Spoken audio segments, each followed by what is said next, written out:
What up? It's your boy Shipwreck back with another daily video. Today we talking about Carson Wentz of the Philadelphia Eagles, the most toxic fan base in the NFL.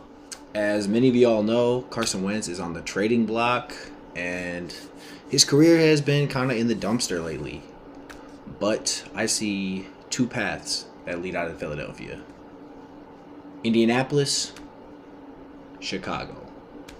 If he goes to Indy, that man could be right back on top, talking MVP talks.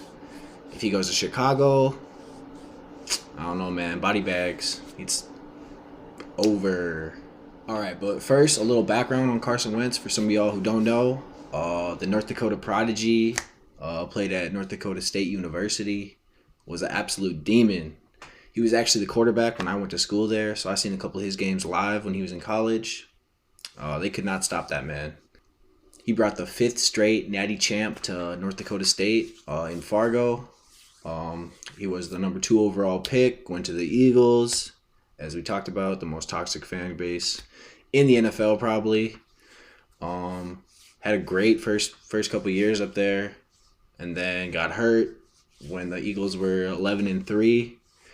Nick Foles came in. We all know the story there. Philly, touchdown, Super Bowl.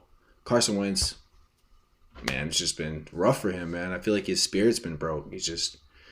Watching your backup come in and lead the team that you were leading and win the Super Bowl without you, like they didn't even need you. I see why his confidence is just like in the gutters, man. Just been missing his main dude, his quarterback coach, Frank Reich, who's actually in Indianapolis, which is why a lot of people see that being the best trade avenue for him.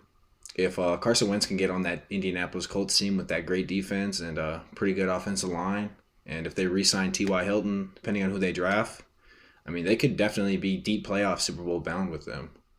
Honestly, when you're looking at what kind of numbers Philip Rivers put up and where he was at in his career, Carson Wentz could definitely do that or do better and put the Indianapolis Colts right back on top like they used to be with Manning and Luck back in the day, you know? And honestly, another good reason for him to go to Indianapolis is they got that rookie running back, Jonathan Taylor, who honestly probably should have got some Rookie of the Year votes. He's not quite on Justin Herbert or, Justin Jefferson's level, but that man is definitely a dog. 1,100 yards as a rookie with 11 touchdowns is definitely great production out of a rookie running back. Now, on the other hand, if he ends up going to like Chicago, which a lot of people have been talking about, I could see that being like the end of my man's career. They got a good defense there like Indianapolis does, but man, that's a tough situation. They're losing Allen Robinson, their best receiver. Not a lot of help, man. The running back is just kind of a running back by committee. They don't really got wide receiver weapons like that. I think they had 11 tight ends on the roster at the beginning of last season. They got some okay tight ends over there, but that whole offense, that whole organization right now is just, I don't know. If the Lions weren't in our division, the Bears would be the bottom of the barrel this year. The organization is not looking good. They don't really have very much promise. Matt Nagy is probably on the way out. Just not a lot going on over there. Also, there's been a couple talks about maybe Carson going up to Denver, which I don't really see happening. They got a new GM there now that John Elway stepped back and kind of up, I guess.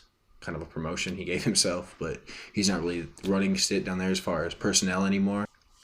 I don't really see Denver trying to make that move. If I was them, I would just start with a whole new fresh quarterback, just complete reboot. And another place people have been chatting about Carson Wentz possibly going is San Francisco to the Niners, which, again, good defense.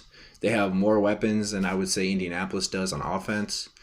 George Kittle is generational talent. That man has a tight end record for yards. If he wasn't hurt this year, he'd been right up there with Travis Kelce and actually the rest of the receivers. Probably 1,400, 1,500, 1,600 receiving yards. And as far as the 49er wide receiver room looking, Brandon Ayuk was a pretty good rookie this year. Kendrick Bourne, all right.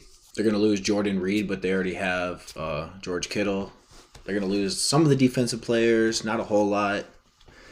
Trent Williams, their star left tackle, he's a free agent, so we'll see what happens with that. But if the Eagles do decide to make the trade with the 49ers, they'll end up probably getting Jimmy G, or Jimmy G will just end up getting cut. Honestly, people are kind of over him as far as I can tell. But when it comes all down to it, Carson Wentz's best bet is going to be with the Indianapolis Colts. And if Carson does end up getting traded to the Colts, Colts will probably be in better position than they would be with one of these rookies, which I do like a lot, like Trevor Lawrence, Justin Fields, Zach Wilson, even another NDSU boy like Trey Lance. Carson is probably going to give them a good chance to win this year, win now. But those young guys are definitely something to think about. But that's going to do it all for this video. Make sure y'all like and subscribe down below. And Shipwreck out.